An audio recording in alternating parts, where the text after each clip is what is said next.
Chief minister Revanth Reddy ने तमाम मुसलमान भाइयों को रमज़ान की मुबारकबाद दी। उन्होंने रियासत के तमाम मुसलमानों से ख्वाहिश की कि वो ईद उल फितर खुशी से मनाएं और अल्लाह की रहमतें हासिल करें।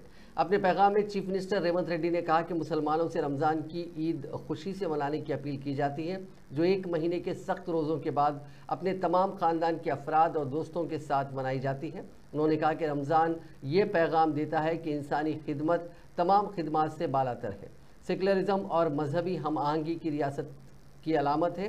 उन्होंने कहा कि रमज़ान मुबारक के महीने में मुक़द्दस किताब कुरान नाजिल हुई है।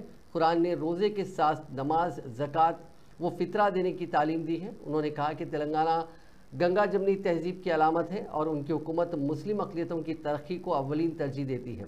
इसी के कड़ी के तौर पर इक़्तिदार में आने के पहले 100 दिनों के अंदर हुकूमत ने पुराने शहर हैदराबाद में मेट्रो रेल का संग बुनियाद रखा था और अक़लियतों की बहबूद के लिए बजट में मख़सूस रकम में इजाफा किया था।